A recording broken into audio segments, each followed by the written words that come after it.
All right, let's hit a few voicemails here. Number one.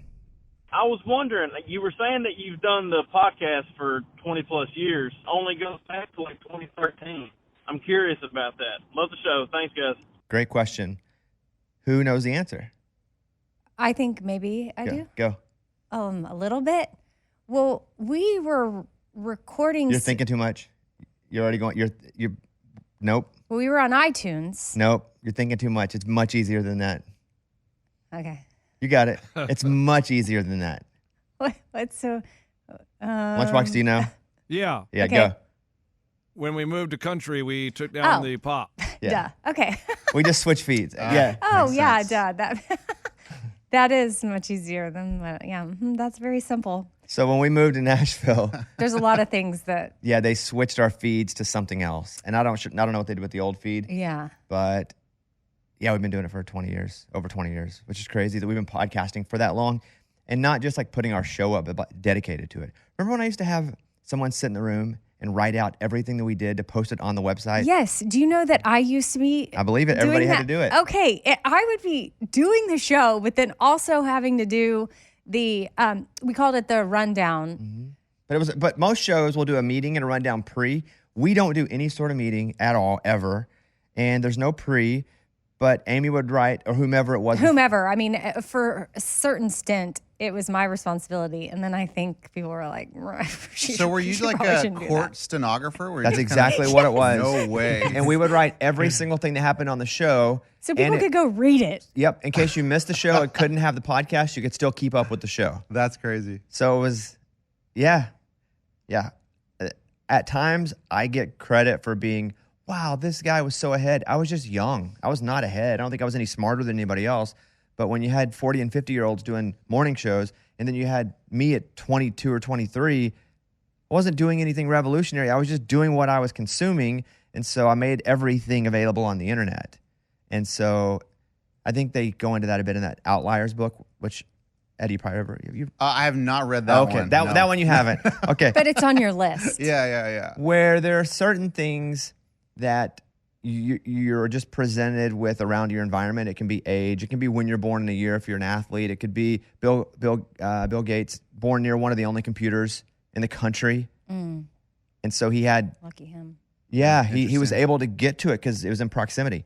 I just happened to be really young and was doing things like that because I knew that I wanted to consume things. And so we were nailing a podcast. We were doing the radio show. We were doing extra content for the podcast. We were writing everything out online.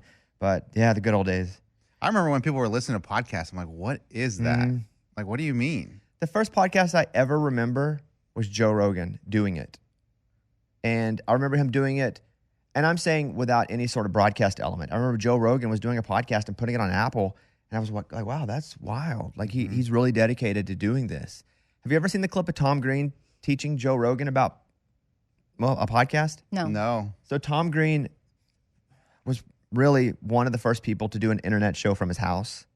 And so people would come over. And Joe Rogan was a comic at the time. And Tom Green was saying, this is the future. You can just get online and do a show. And people will watch it.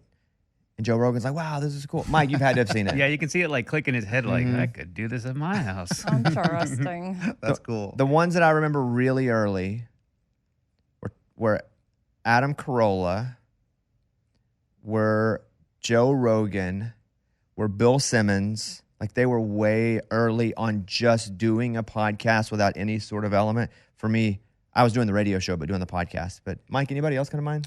Adam Carolla definitely comes to mind. I think it was the first podcast to get 1 million streams. Mm-hmm.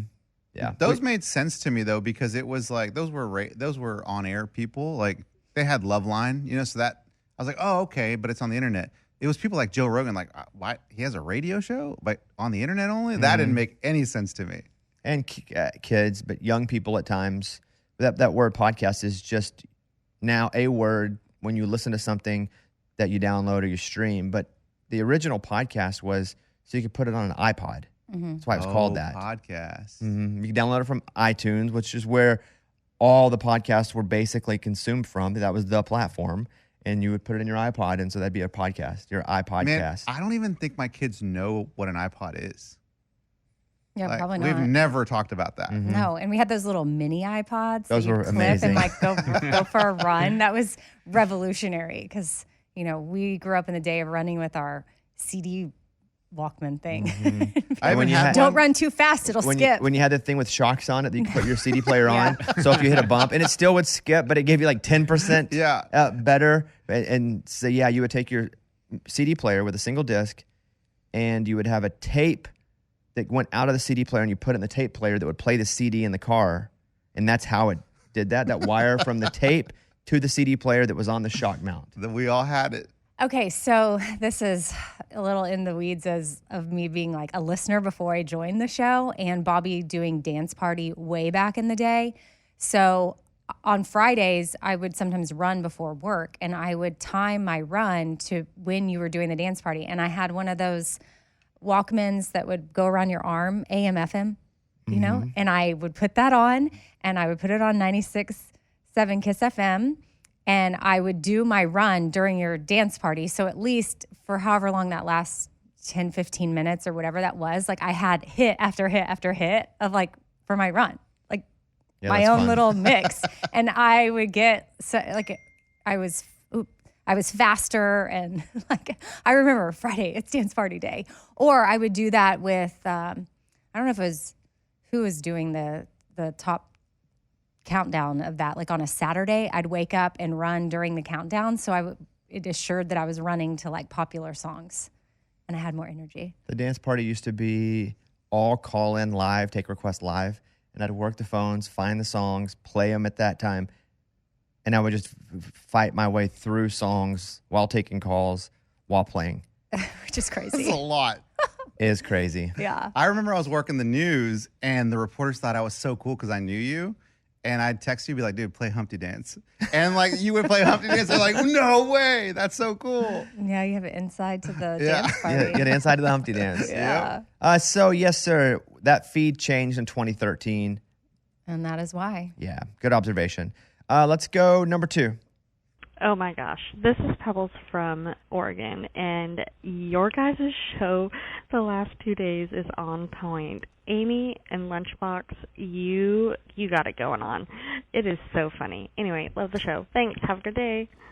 Great job. Great job, you two. Don't know. You got it going What on. Don't know what you've done different than what you always do at high level, but obviously you've been killing it. Yeah, I don't know. So I know, and that's why you're so good. You don't even know. You don't It's natural. Yep. Thank you. You're welcome. Well, I didn't say it, but yes, I also say it. To Bubbles. Pebbles. Pebbles Yes. in Oregon. All right. Number 7, Ray. Morning, studio.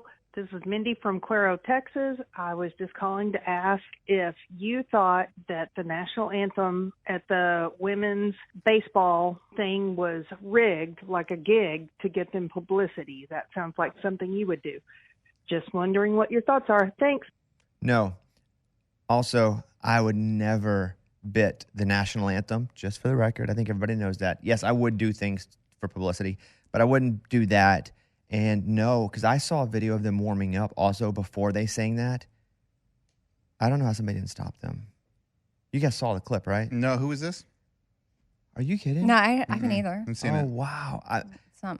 I can play it from my phone, Mike. It's not my Will that out. work? Yeah. I always am a bit sensitive, and I do treat the national anthem with it being a bit precious, even to the point where I don't ever want to play a partial national anthem because I don't want anyone to take that as why are you sliding it? Even if it's part of a segment or I'm talking about something. There's a women's baseball league now, professional women's baseball league, and they played their first games last weekend. And I really thought about playing this on the show, but we had just gone through our national anthems, and those were so funny. They were so sincere, but it was so funny that I thought, I don't want to go overboard in bad national anthems. It was just too much bad national anthem at one time. So this happened, and it went so viral. And it's a woman and 2 other women, but she's definitely the lead, singing the national anthem before the first women's baseball game. Now, I have the 142 version. The time? The total. 1 minute 42. Yeah. Because the one that went super viral was like 38 seconds of it from the middle. Let me see if I can get it here on. This is from the Independent, but it's not loading for me. So the caller is now. So the question Amy, it was is so bad. It was so bad. They think it was a bit. It was a staged. You would absolutely never do that. I would not do a bit. No, with the national anthem. You no. struggled with Okay. Martha Reeves.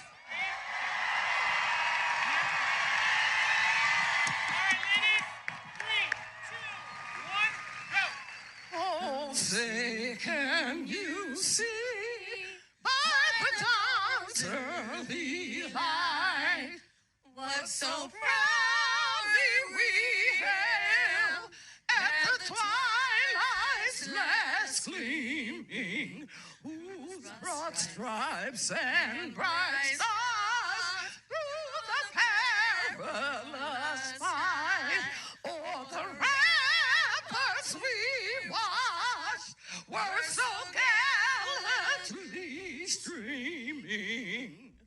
And the rocket's red glare, the bombs bursting in air, gave proof through the night that our flag was still there. What? Oh, say does that star-spangled banner yet wave o'er the land of the free and the home of the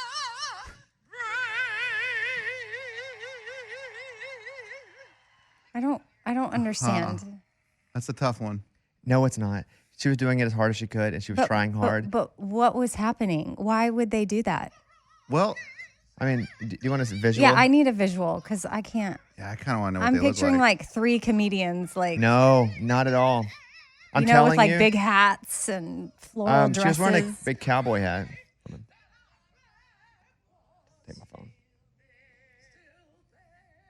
I like that delay one. Well, the background singers, the 2 girls, are confused because she's going so fast.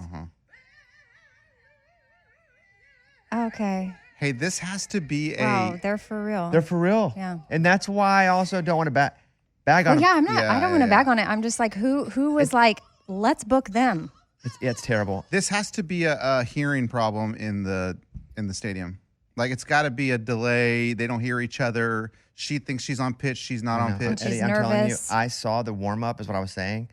And the warm up was like that. The warm up with no microphones. Because TMZ then had a second, like 2 days later, I think it was TMZ had a video and had the TMZ over the top, so you can't take the watermark. And it was them warming up. And it sounded just was like that. Okay.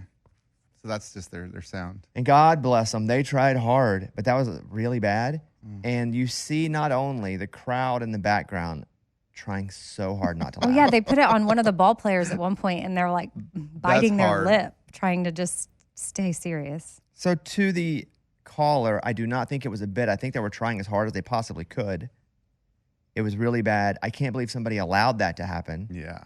And to your point, because that can happen where the sound can mess with you, they were warming up just as poorly. Because that part where she does the delayed, the delayed part, Well, she quit. Everybody got Right. confused. Yeah. and it sounds like they're just not hearing each other. But I mean, yeah, okay. Did you ever see Fergie sing it at the NBA All-Star game? Oh, I've seen that one. I believe it was the Yes. All-Star game. Yeah. And the players are trying so hard not to crack because she's trying as hard as she can. And it's like a weird version. Ooh, shake. And they're just like going, oh my God. Because they know the cameras are on them. Mm-hmm. And they're putting everything in it not to crack. That's interesting for them because they have to hear a national anthem before every single game. I'm sure they hear all kinds of stuff. Mm-hmm.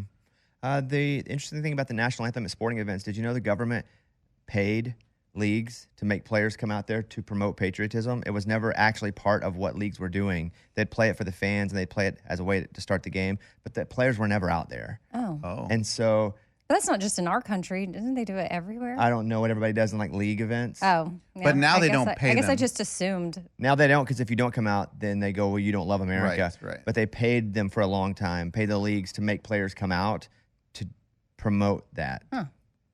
Interesting. Yeah, so forever players were not out during the national anthem. Oh, okay. I see what you're saying. Yeah, before a game, they weren't out. They just played it over But the they top. did it no matter what. Yeah. I thought that they were paying them to play it.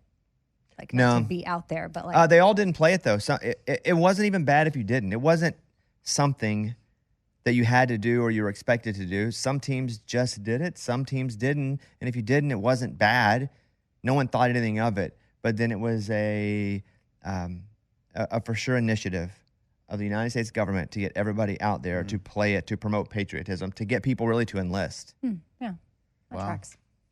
So, yeah, that's what's up. That was a bad one, man. I hadn't heard that. It went so viral. My wife, I was playing it on my speaker through my phone, not in an AirPod. And my wife goes, "Are you just not seeing that?" I was like, "Yeah." She goes, "It's been everywhere." I was on her algorithm too. Amy, what's your story? Okay, now this is going to seem political, but it's not. It's more of my thoughts, and I'm curious. So, are y'all following that Ohio Representative Max Miller?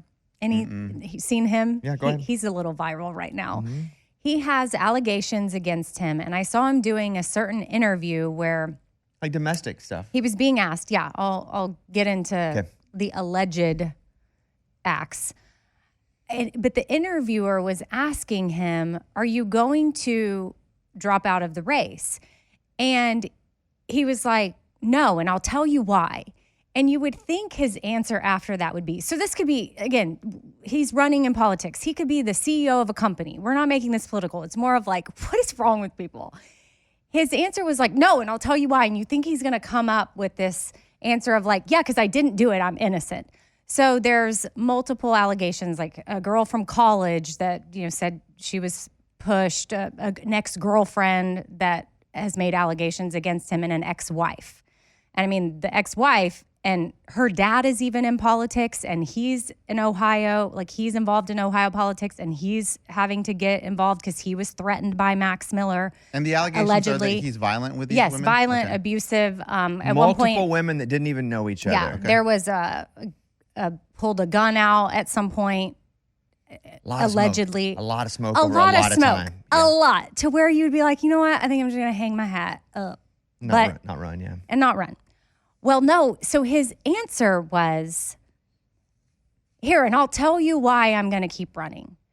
And then he used, this just happens to be the example. Again, this is not political. This could be anybody. But he's like, when Donald Trump was running and he was facing all kind of allegations, he powered through and he still won. And I'm like, That's true. that's your answer?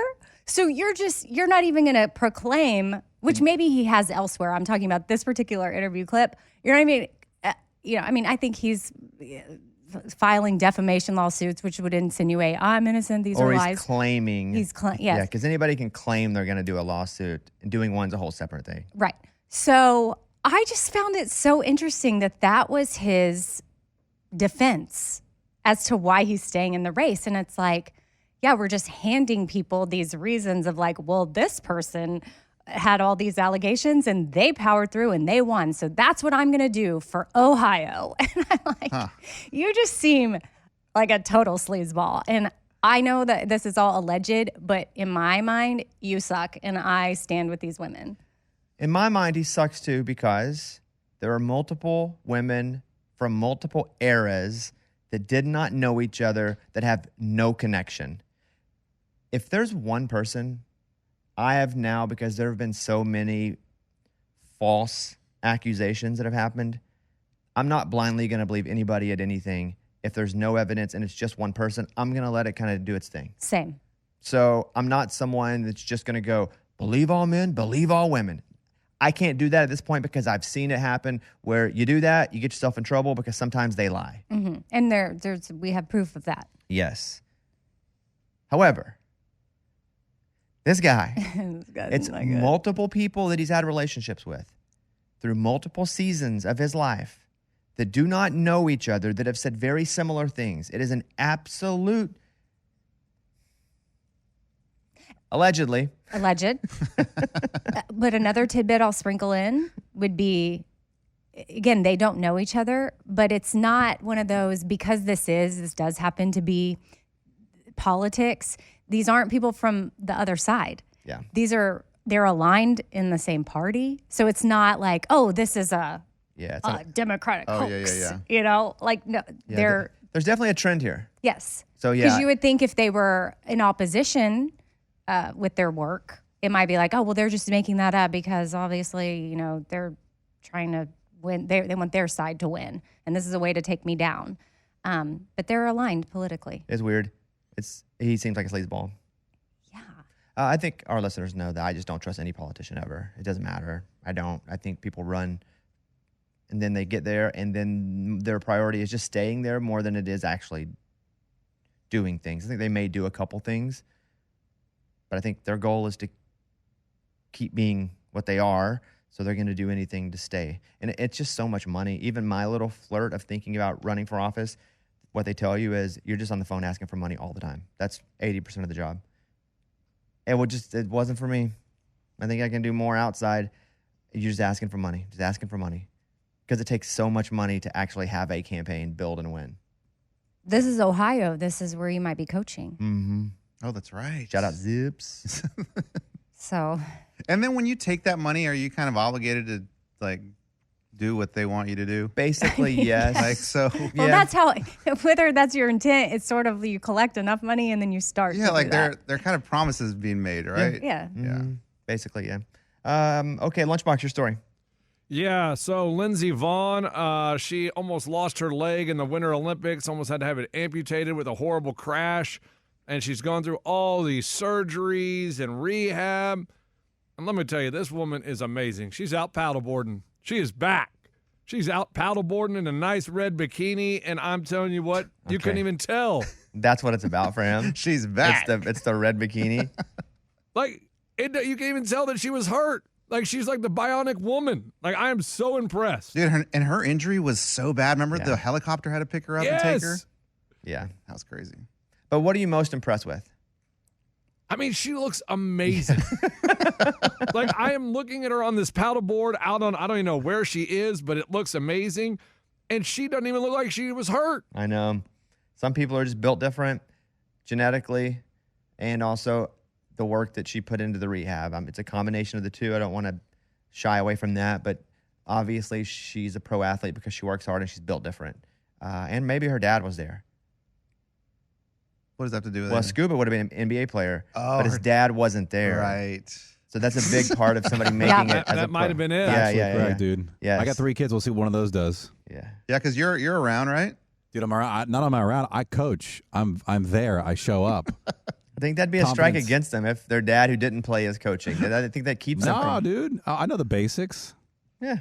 I mean, odds are your kids aren't going to be a professional athlete. Odds are they probably won't. So, yeah. They're too creative. Odds are they won't be a D1 athlete. I don't know what that is. Okay. You don't know what D1 is? It doesn't No, matter. dude. I don't want to shame him for not having sports knowledge. Okay. It's No, just you don't have to shame me. I don't care. Well, no, you should care because if they're going to go to play college sports, you should know that. It's just Well, I'm sure I'll learn that it's just along the it's a way. massive school. It's one of the big schools. Okay, gotcha. Like an FSU or UF or something. And then a D2 would be a small school that's in a whole different classification, but less population. Like a community college? No, that community college would be like a junior college. So you'd have junior college that aren't 4-year institutions. You have community college that aren't 4-year institutions. You have junior colleges where they do have sports that also are in that same boat. But like where I came from, our community college did not have football. What do they call those? JUCO? Junior, yeah. All the Netflix shows. What are those called? Oh, guys, they're so good. Last chance. Last chance. Yeah, Chance those are U. JUCOs. Usually, when you get kicked out of another school or you don't have the grades, you go to a JUCO for a while. Yeah. The one that you went to was a JUCO. Blinn. Blinn. Mm-hmm. Well, I was at the other one. Mine didn't have a football team. Did Cam So- Newton go to Blinn? Yeah. I saw that in a clip. I'm like, he did? Yeah. So there's one in Brenham, Texas. I think that's where that one was. And that was the one with the football team that was more of like a big campus. I was at the one in Bryan College Station, like right next to A&M that would feed a lot of people. There's Division III, which they don't do scholarships for athletics, but they have teams. There's Division II, which do have scholarships, but they're smaller. There's Division I, which are the major schools. And then you get into, Power 4, the big conferences versus the G whatever. But yeah, Scuba, you got to know this stuff, man. especially I if know. your kids are going Hey, to be did in you it.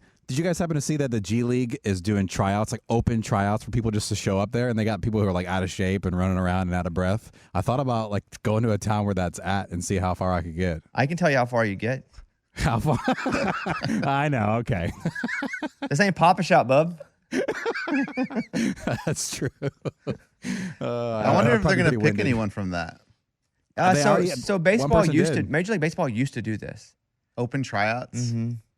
And players would come, and there were a couple stories of people making it. But you wouldn't go right to the majors. You'd go right to a minor league team. Yeah. Is that where like the movie The Rookie? I think Dennis Quaid, where he's like a pitcher? He's a minor league. He goes to the Oh, but I don't know. I haven't seen it. It's been forever, so I don't know.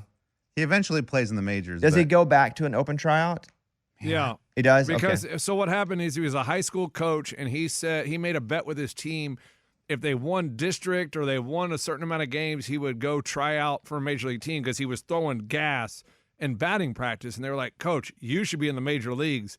And so he did it. Their team went, and they did whatever they did. So he went and tried out, and he got signed. Was he never a minor league player before? Now that I don't remember. And I can be totally wrong, and I saw it so long ago. It feels like he had some career where he didn't make it. And then he went to coach. Did he throw next to this street? Yeah. Okay, the street? that's what it's I starting remember. to come back to me slowly. Where he he's goes next to a the highway. What do you say, Mike? Yeah, he was a minor league player. And then he way got back injured, in the day. And he got injured. Yeah, he goes to like a highway and goes to one of those radar, those speed trigger, whatever, where it shows his gun. and he throws the ball and it's like 100. Like, whoa. No. It was like 65, but some of the numbers were burned out. When he turned his back, it lit back up and it was like 95. Oh, that's what it was. Yeah, he was discouraged because he was like, oh man, I only threw 65 or whatever. And then it lights up. That's and it's actually like really fat. a really good movie. We It really had is. one of those signs on the edge of Mountain Pine and Hot Springs that you could easily get to. And I remember us going to throw by it, and it didn't recognize a ball. Everybody was throwing all kinds of stuff by it, and it never recognized a ball. Nothing. So we thought that movie's full of crap. Yeah. Yeah. All right. Let's see. That is Amy. That is Lunchbox. Eddie. Okay. Remember I told you guys about a month ago Florida was having this competition to catch snakes because they have a problem with Burmese pythons in the Everglades. So they made an open call, like all you snake catchers come to Florida and catch these pythons, and the grand prize is $10,000 to the winner. Well, it happened, and the winner that got $10,000, he caught 96 pythons.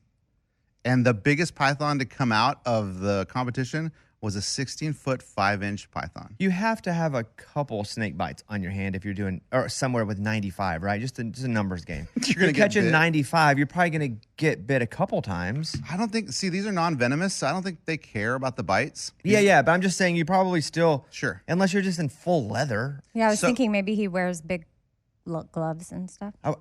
Yeah, And except boots. the only thing, the people that I know that would catch snakes is that they did wear gloves, but if they wore them and they were too thick, You couldn't grab the snake. it was harder to Yeah. be precise with your movements. Well, they have tools, because I remember when... Cheaters.